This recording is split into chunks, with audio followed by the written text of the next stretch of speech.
بسم الله الرحمن الرحيم. الحمد لله والصلاة والسلام على رسول الله وعلى آله وصحبه وسلم تسليما كثيرا. أما بعد, السلام عليكم ورحمة الله تعالى وبركاته. Tonight's lesson will be on Lu'lu al-Marjan فيما اتفق عليه الشيخان. We're finishing up the chapter of al-Mawaqit,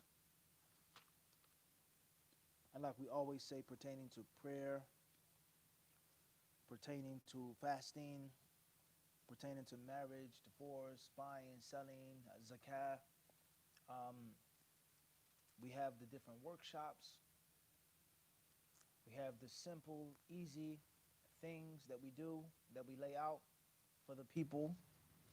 And obviously there's a great void, and there's a huge need for more structure, more things that are easy, simple, more hands-on tutorials, more PowerPoint presentations. But for that which is on the channel, we have the simple, easy, basic layout of the subject. And we also cover the subject or the subjects in the different books. So if you say that the mawaqit, the way that it's being explained, is too difficult, or it's too much khilaf, difference of opinion, or this and that, so on and so forth, then you'll go back to the playlist specific for the basic ABC rudimentary steps of Hajj.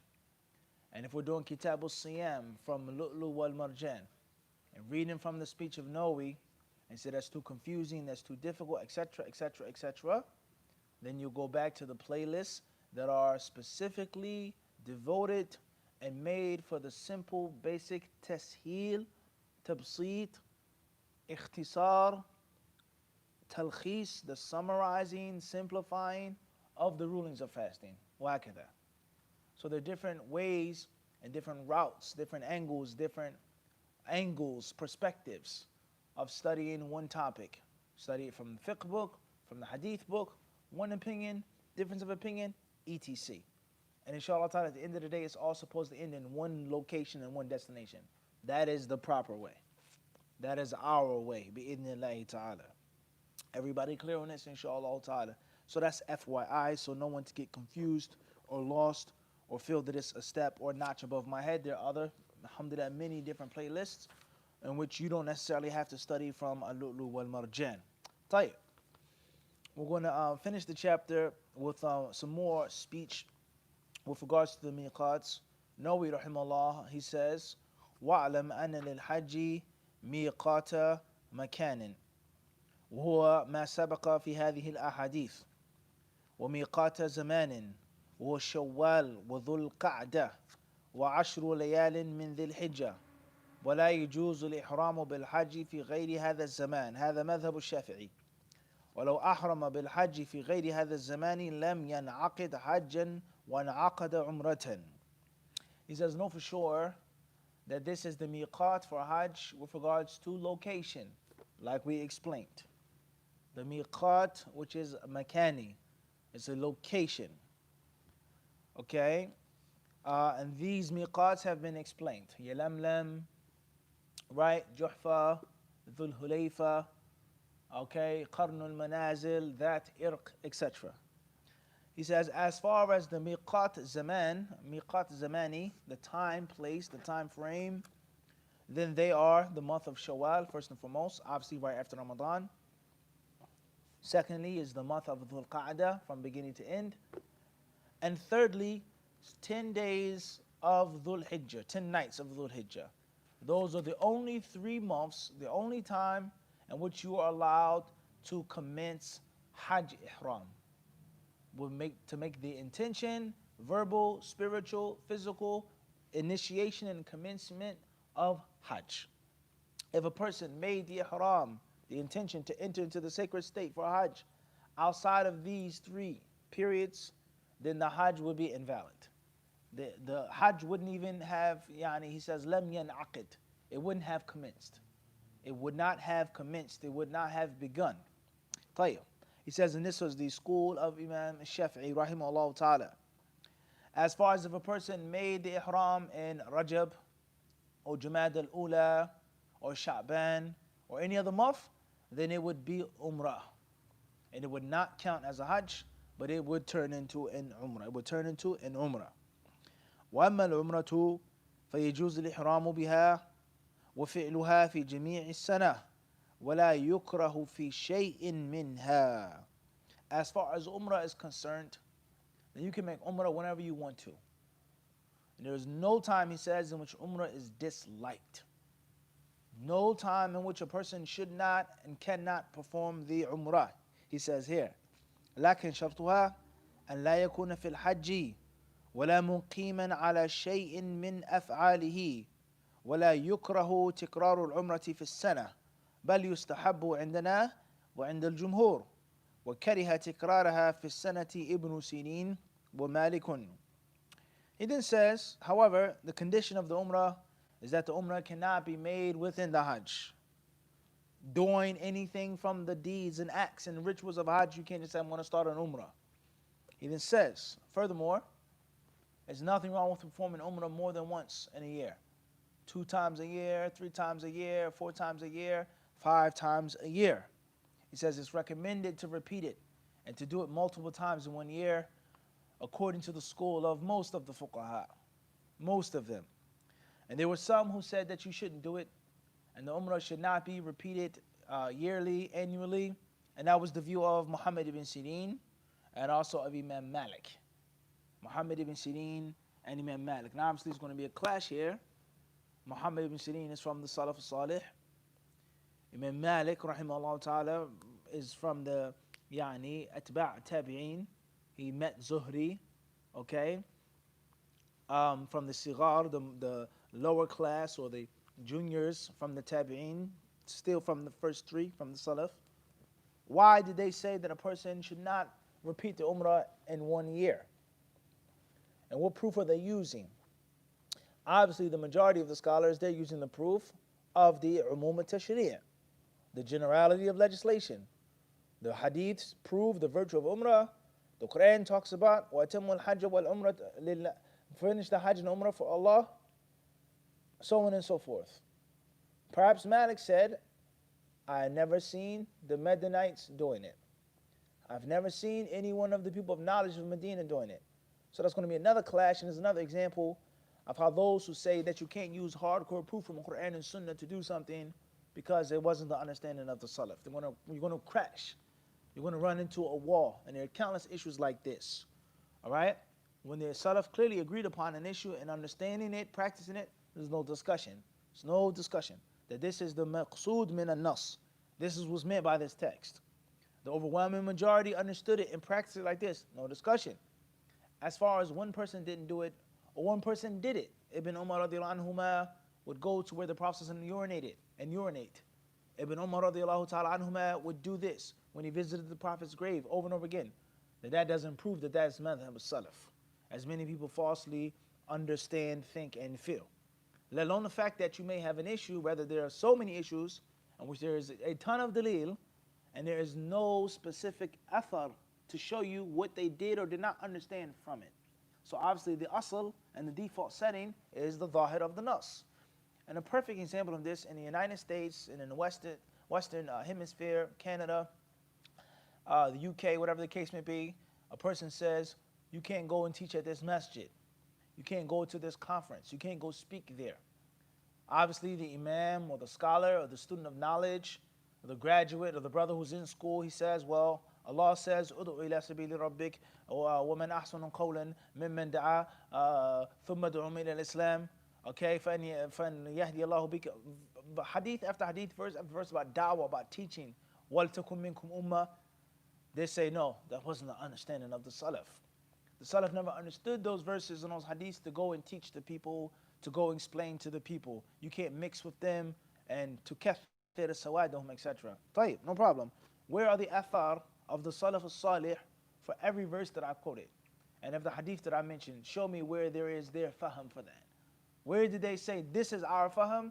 أُدْعُ إِلَى سَبِيلِ رَبِّكَ بِالْحِكْمَةِ وَالْمَوْعِظَةِ الْحَسَنَةِ is مُقَيَّدَةً بِقَوْمٍ مُقَيَّدَةً بِحَالٍ. Where is it restricted? Show me where they said that it was restricted, that it didn't mean this and it didn't mean that. Can you prove that? Because if I open up Tafsir al-Tabari right now, Tabari, not Ibn Kathir. Tafsir Tabari, you're not going to find that in Tabari. You're not going to find that in Fath al-Bari of that hadith. You're not going to find that. So where is the Fahm al-Maz'um that you claim restricting these texts and saying that these texts?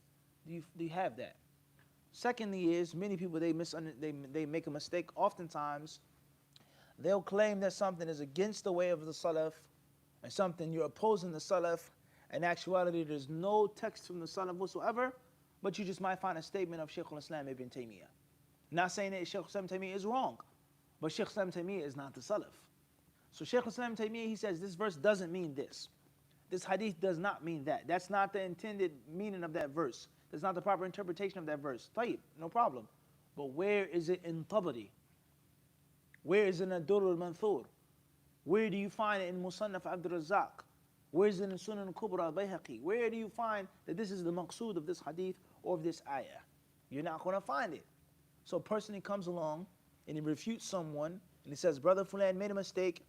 Brother Fulan interpreted the Quran kada or khalaf as-salaf, and he went against the Salaf. In actuality, when you read it, you'll find none of the tabi'een saying anything about it. Or they said things that had nothing to do with what Ibn Taymiyyah said. And that's a problem. To make things worse, even more, then they'll quote other scholars who came after Shaykh al-Islam ibn Taymiyyah that in actuality, all they did was follow what Ibn Taymiyyah said. So a person says this person has opposed 5 ulama, 10 ulama. He has went against all of the scholars. In actuality, a person, for argument's sake, he only opposed Shaykh al-Islam ibn Taymiyyah. And the other non-scholars who came 200, 300, 400, 500 years after him, all of them followed him in that statement. So the maqsood is not to say Shaykh al-Islam ibn Taymiyyah is wrong or right. That's not the intended meaning. The intended meaning is al-mughalata. It's people messing up and mixing things up and then aggressively attacking their brothers. That is the chaotic mess that has become Salafiyah. And that's the chaotic mess, is that they mix and they jumble things up. They don't have the proper understanding. They have, as we have, amateuristic strategy. Amateuristic, at best, is amateur. And they take a statement here, and a statement there, and a qawl there, and they mix it and they jumble it up and they say, this is the consensus of the Salaf al-Salih. And then after that mughalata, after they have so many different errors and mistakes, scientific errors, then comes the shiddah, the harshness, and then comes the ajala, the haste, and then comes the things which are unethical Islamically. Unethical. And from unethical things, or things which are unethical, is for you to intentionally look for the shortcoming and the mistake of your brother. Also from the unethical principles is to cut and paste. It's to take out a sentence, to take out an and, a w, a wow, a fa, a if, a then, to take out the quotations, to take someone's quotations away and says he said it instead of a person quoting it someone else. All right? And there are many other dirty tricks that they use. And all of these reasons, brothers and sisters, are reasons behind they will never, ever face you in open. They'll never face you in public, as we've said before. Rather, they're cowards and they will hide behind a keyboard because the keyboard gives them power. The keyboard allows them to take your speech and to chop it up. The keyboard allows them to interpret what you meant. And the keyboard allows them to work together. It's 20 of them, and only one person is whose name is on the article. It's 20 people, 10 people researching, looking, cutting and pasting, searching, and then they say, Fulan refuted you on paper. But none of that can be done in public. So we're in public. All of the cameras are moving right now. This is what I said, September such and such, such and such. This is what I meant by that statement. Kada, kada, kada. You may say right or wrong, but I'm telling you my maqsood of the statement. You can't do that on what? On paper. I'm telling you what I said, and I'm telling you what I meant. I retract it, I take it back. No, I don't. Right now, right here. And what proof, what knowledge do you have? And most importantly for a talib al-ilm, what do you have in your heart versus on your laptop or your iPad? How much have you actually memorized? And what is the way of the Salaf al-Salih with regards to the knowledge that is preserved in the breast versus the knowledge that's in a book? The knowledge that you can't take into the bathroom, they said, is what? It's not ilm. كل علم لا تدخل به الحمام فليس بعلم. They said the knowledge that you can't take into the bathroom isn't knowledge. So these are very important, critical points, scientific points to understand how things have become so chaotic in the West. And in the East as well. It's not just a Western thing. The same applies in Medina and Mecca. And the same games are used and same tricks are employed from scholars and from students there. So the point is that many people, they say, oh, the brothers, they're harsh. The brothers are so harsh. The brothers are so hasty. Or the brothers, they don't implement it. They have the truth, but they don't act upon it. That wouldn't be as bad if someone was upon that which was correct and they were a little harsh and they were a little hasty. But what is the case when a person from the get-go is what? Mukhti, he's wrong. And he is mixing and jumbling, placing apples and lemons, let alone oranges, apples and lemons together. Then comes the what? Shidda, the harshness. Punch them in the mouth. Ah. Then comes the what? The haste. And then comes the unethical practices. And last but not least is the putrid, fetid, foul-smelling partisanship that they accuse other people of. And that's well known. Ramatni Bidai had one sadlat, that the sick, diseased woman, she threw her illness on me. The leper calls someone what? Ugly. The leper's fingers are falling off, face is falling apart, and they say, you look bad. Okay, it is a disease which is old as time itself. All right, so we ask Allah to protect us from this, and we ask Allah to make us true seekers of the truth. Ameen. So Nawawi rahimahullah ta'ala, he says here, is that most of the scholars hold the view is that Umrah can be done more than once in a year, annually. ويجوز الإحرام بالحج مما فوق إلى آخره. طيب. Let's move on to the next chapter, which is باب التلبية وصفتها ووقتها. حديث عبد الله بن عمر رضي الله عنهما أن تلبية رسول الله صلى الله عليه وسلم لبيك اللهم لبيك لبيك لا شريك لك لبيك إن الحمد والنعمة لك والملك لا شريك لك. Chapter 3 says talbiyah, its characteristics and its time, i.e. the legality of talbiyah. The ruling of the talbiyah. It's mashru'ah, but is it wajiba? Is it manduba? I.e. kayfiyatuha. How do you make the talbiyah?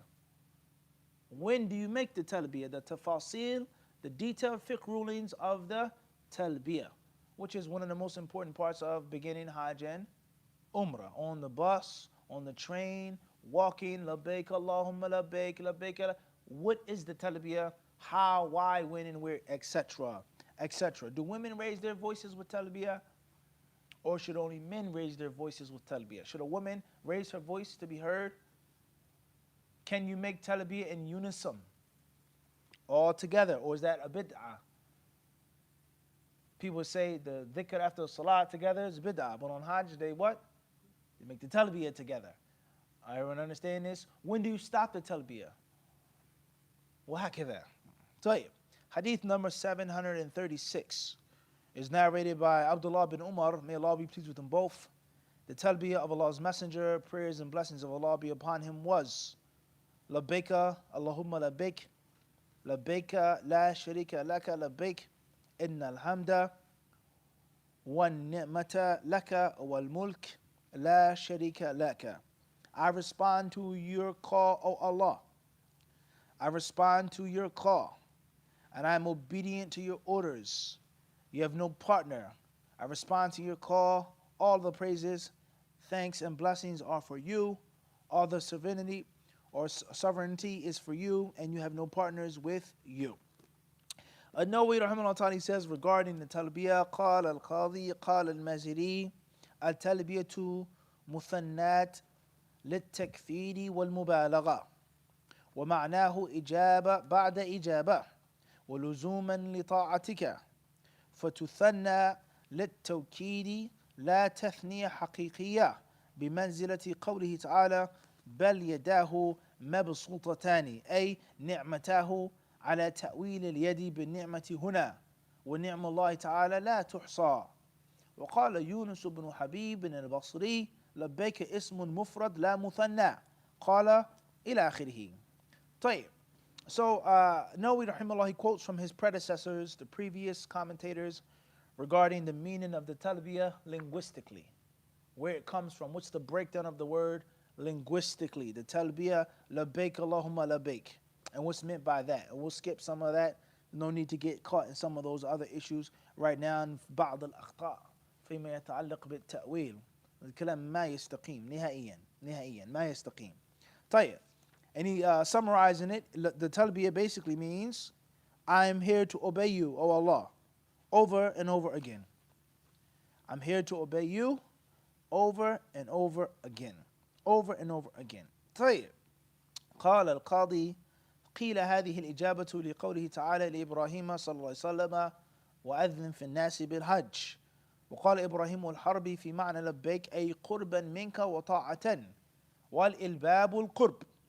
قال أبو نصر معناه أنا ملب بين يديك أي خاضع. هذا آخر كلام القاضي. Other scholars, they say that the talbiyah means ijaba, response. I'm responding, I'm listening, I'm ready, capable, and willing and capable. I'm here. And they say that this is the response to the call of Ibrahim alayhi salatu wassalam. Okay? Allah said to Ibrahim, Allah, He spoke to Ibrahim, وَأَذِّن فِي النَّاسِ بِالْحَجِّ. He says, call out to men. وَأَذِّن فِي النَّاسِ. Call men. Speak out to them, بِالْحَجِّ, with the pilgrimage. And obviously they're to come to you, يَأْتُونَكَ, they're supposed to do what? Come to you, رِجَالًا, walking, وَعَلَى كُلِّ ضَامِرٍ, and upon every riding beast. طيب, يَأْتُوكَ. All right, moving forward. He then says here, and others they say, is that I'm close to you, O Allah. Labbaik Allahumma labbaik, O Allah, I'm close to you. I'm obeying you. Bring me nearer, bring me closer. Khairan inshaAllah ta'ala. Moving forward. Before we go here, we discusses more of the i'rab of the talbiyah, why it is with the fatha, dhamma, muthanna, so on and so forth, and the different versions of the talbiyah which are found in Sahih Muslim, and not necessarily in the version of Bukhari Muslim. Sa'dayka wal khayr biyadayk, etc. هذه روايات في مسلم هنا. طيب. What's important is from the طيب, we'll read it here. He says قوله كان المشركون يقولون لبيك لا شريك لك قال فيقول رسول الله صلى الله عليه وسلم ويلكم قد كذا إلا شريكا هو لك تملكه وما ملك يقولون هذا وهم يطوفون بالبيت. فقوله صلى الله عليه وسلم قد قال أو قد قال القاضي روي بإسكان الدال وكسرها مع تنوين قد ومعناه كفاكم هذا الكلام فاقتصروا عليه ولا تزيدوا. هنا انتهى كلام النبي صلى الله عليه وسلم. ثم عاد الراوي إلى حكاية كلام المشركين فقال إلا شريكا هو لك إلى آخره. معناه أنهم كانوا يقولون هذه الجملة وكان النبي صلى الله عليه وسلم يقول اقتصروا على قولكم لبيك لا شريك لك والله أعلم. طيب, from the secrets of Hajj, as we've explained, from the inner dimensions of Hajj is the core, kernel, essence of the religion, and that is monotheism, at-tawheed al-khalas, pure tawheed, pure monotheism. It's a historical fact or historic fact. It isn't Wahhabi propaganda. It isn't propaganda of Saudi Arabia or the Islamic University of Saudi Arabia, as some ignorant, learned people claim. Obviously, that's what they call it, a oxymoron. An ignorant, learned person, and that does exist. May Allah protect us. That shirk of the mushriks was only shirk of rububiyyah, or they didn't know who Allah was, and it's not the proper definition of an ilah, and so on and so forth. The mushrikun, the historical fact is that they knew what? They knew Allah. They believed in Him, and they loved Him, and they worshipped Him.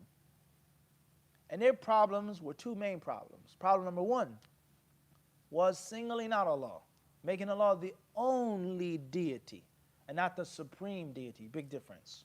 The only deity versus He is the supreme deity. And there are other smaller deities that are middlemen, that are in-betweens, that are mediums between us, filthy, dirty sinners and him.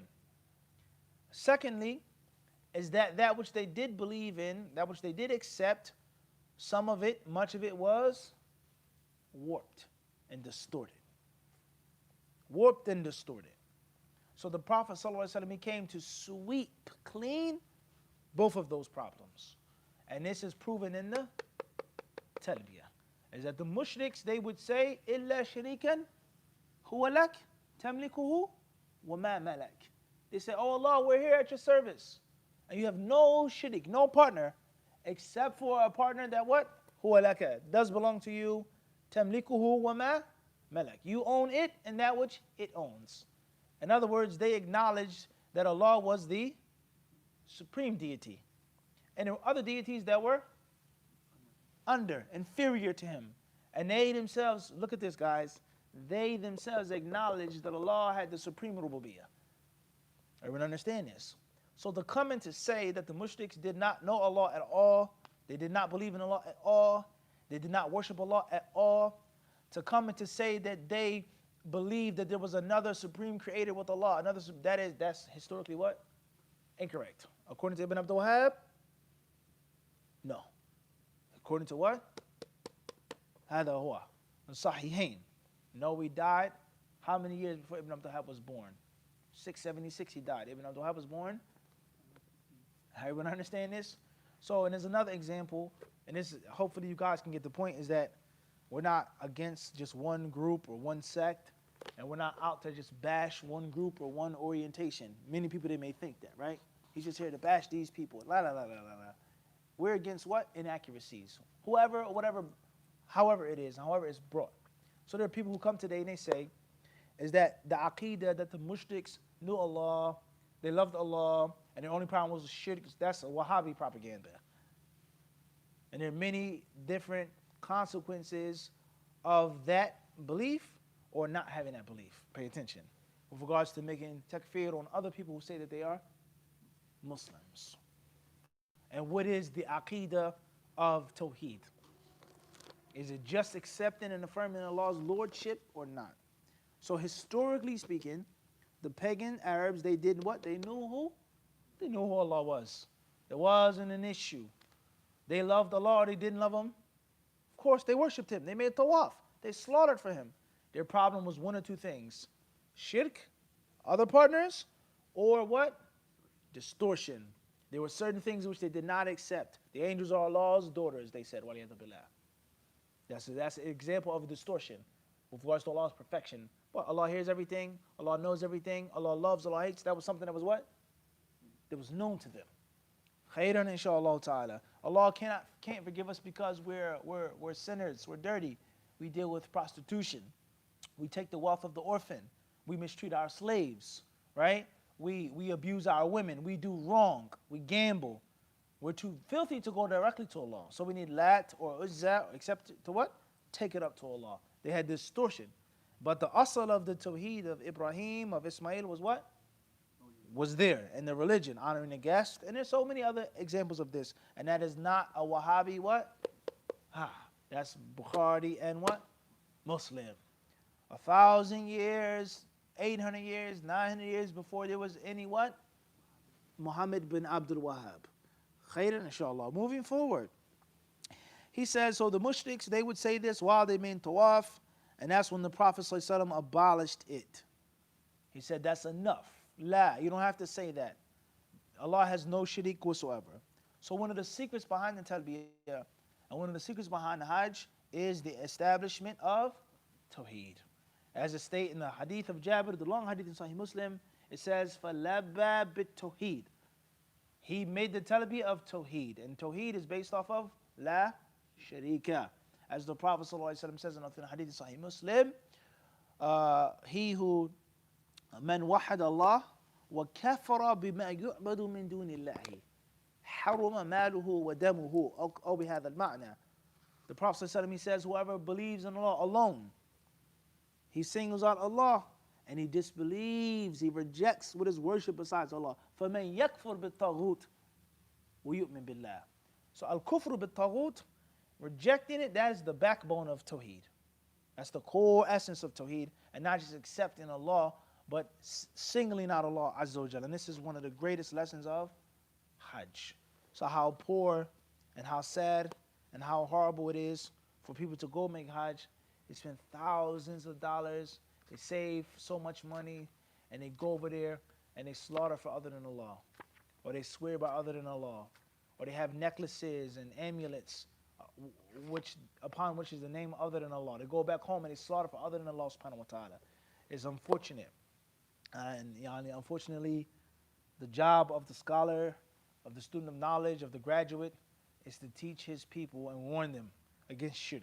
Moving forward, he says, وَأَمَّا حُكْمُ التَّلْبِيَةِ فأجمع المسلمون على أنها مشروعة ثم اختلفوا في إيجابها فقال الشافعي وآخرون هي سنة ليست بشرط لصحة حج ولا بواجبة فلو تركها صح حجه ولا دم عليه لكن فاتته الفضيلة وقال بعض أصحابنا هي واجبة تجبر بالدم ويصح الحج بدونها وقال بعض أصحابنا هي شرط لصحة الإحرام قال ولا يصح الإحرام ولا الحج إلا بها والصحيح من مذهبنا ما قدمناه عن الشافعي وقال مالك ليست بواجبة ولكن لو ترك لازمه دم وصح حجه قال الشافعي ومالك ينعقد الحج بالنية بالقلب من غير لفظ كما ينعقد الصوم بالنية فقط وقال أبو حنيفة لا ينعقد إلا بانضمام التلبية أو سوق الهدي إلى النية قال أبو حنيفة ويجزي عن التلبية ما في معناه من التسبيح والتهليل وسائر الأذكار كما قال هو أن التسبيح وغيره يجزئ في الإحرام بالصلاة عن التكبر كذا ولعل الصواب عن التكبير والله أعلم. طيب. Now, Nawawi brings up the issue of what is the ruling of the talbiyah. Obviously, one of the most important things. We have how to say it, when to say it, do men say it, etc., etc. But what's the ruling of it? Do I have to make the talbiyah? Do I have to say it? Do I have to pronounce it? Or is it an option? Obviously, like many other issues, there is difference of opinion. Difference of opinion. All of the scholars agree that the talbiyah is good. It's virtuous. It's legal. It's legitimate. It's from the deen. It's mashru'a. It's a part of the deen. There's no school that says that you shouldn't do it. Clear. And then they differ on, is it mandatory or not? Imam Shafi'i and others, they had the view that it was what? Recommended. You do not have to make the talbiyah whatsoever. It's not a condition of Hajj, nor is it something which is obligatory in the Hajj, period. It is an absolute recommended statement. And if a person made Hajj without it, the Hajj will be valid, and there will be no blood, no sacrifice, nothing that they will have to do. Other Shafi'i students, they say, is that it's mandatory, but it's not a what? Laysa shartan. يعني يصح بدونه. يصح بدون هذا الشيء. يصح بدون هذا الواجب. لأنه ليس شرطا وإنما هو واجب لكن لابد من جبر كالسجود السهو. If you made the prayer, you left off something which is a pillar of the salah, خلاص. You left off something which is wajib by accident, and then you tajburu, you fix it, you patch it up. So some Shafi'i scholars, they held the view is that it is mandatory, but it's not a condition of a valid Hajj. And if a person left it off, he has to offer a sacrificial animal. Other scholars held the view of the exact opposite, is that the talbiyah is a what? Sharatun li sihhat al-Hajj, is a condition of a valid Hajj. Meaning if you forgot it, then what? No Hajj. No Hajj whatsoever. Understand? Al-farq bayna al-wajib wa al-shart. طيب, moving forward. Nawawi says the correct stance of the Shafi'i madhab is what we previously mentioned, is that it is recommended. Is that it is recommended. And this goes to show us once again, is that within one madhab there is what? Khilaf in a madhab. And it sheds light upon the lies of those who say studying the madhab is a what? walk in the park. Okay?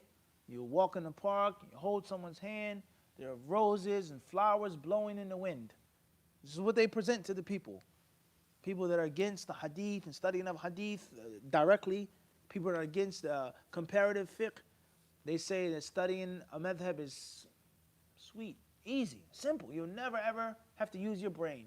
You never have to think. You never have to just walk and follow. It sounds good, but that's not true. Maybe in the beginning, yes. Maybe but there comes a time when you feel the what? You feel the turbulence of the flight. Okay? And within one madhab, now outside of the Shafi'i madhab, within one madhab, there's what? Differing, great differing. So, moving forward. Let's go outside the Shafi'i madhab. As far as Imam Malik, he said that the talbiyah is not mandatory. Laysat biwajiba. It's not mandatory. But if a person forgot it, if a person left it alone, if a person abandoned it, then he has to offer a sacrificial animal, and his hajj would be valid. Then obviously that's inconsistent with our understanding of shart and wajib and rukn. Because if it's not wajib, why does he have to? Moving forward.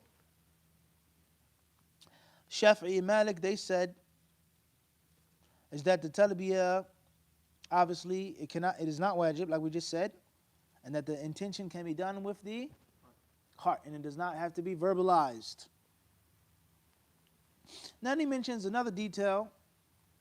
He says, وَقَالَ Abu Hanifa, it can't be valid unless there is some type of إِلَّا بِانْضِمَامِ التَّلْبِيَةِ أو سوق الهدي إلى النية, concept of making a talbiyah with the hajj, or the animals that you have with the intention. Sawq al-hadi, obviously in 2020, you can't take your goat, to Mecca, huh? You can't take your cattle to Mecca like they used to back in the day. And he says that if a person isn't going to make the talbiyah, then he has to what? Have the animals with the niyyah. Now, what has to be said according to Abu Hanifa? Abu Hanifa says that you don't have to say, Allahumma labbaika hajjan. But you can say, Subhanallah, La ilaha illallah, Allahu Akbar, La hawla wa la quwwata illa billah. Just like you can say in the what? In the prayer. So imagine you praying and say what? Subhanallah. Huh? You start your prayer like that as an imam. La hawla wa la quwwata illa billah. All right? Know what he mentions here?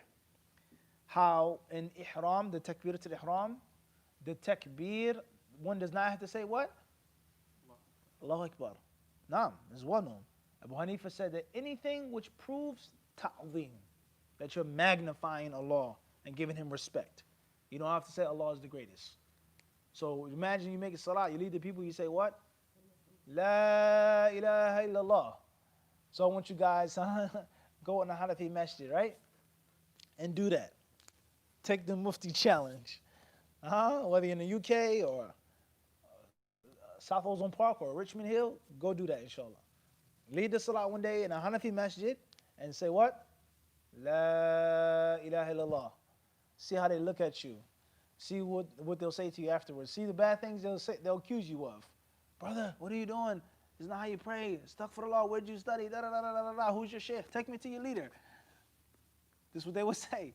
And then you just what? You whip it out. Well, actually, interesting fact here, Hanafi madhab states that I don't what? I don't have to say Allah Akbar and takbir. Get the point I'm trying to make? Is that those who follow things and blindly follow things and fanatically follow things, oftentimes they don't know the depths of it. And they're in over their what? Over their heads. And that obviously should teach us to be humble. And not to rush forward to call someone a Wahhabi or a blind follower or an ignorant youth, so as many people do. When you bring them advice and you teach them, you try to teach them the right way, and they claim that you have no respect for the scholars, you have no respect for the madhabs, etc. Well, you don't even know what? Madhabuka anta. All right? And it just goes to show you some of the different ways that Abu Hanifa, rahimahullah, and others, how they looked at the text. And they looked at the wisdom of the text. The point of saying Allahu Akbar is not just to say the word, but to what? Ta'zim. And obviously that's a problem, because that's using your mind in front of the text. And that's a long, long discussion. طيب, khair inshallah. We'll stop here. Hopefully in the next class, we'll mention some more details with regards to the tarbiyah. Allah subhanahu wa ta'ala is the one we ask for beneficial knowledge and for righteous action and successful, fruitful da'wah to the Muslims. Wallahu alam.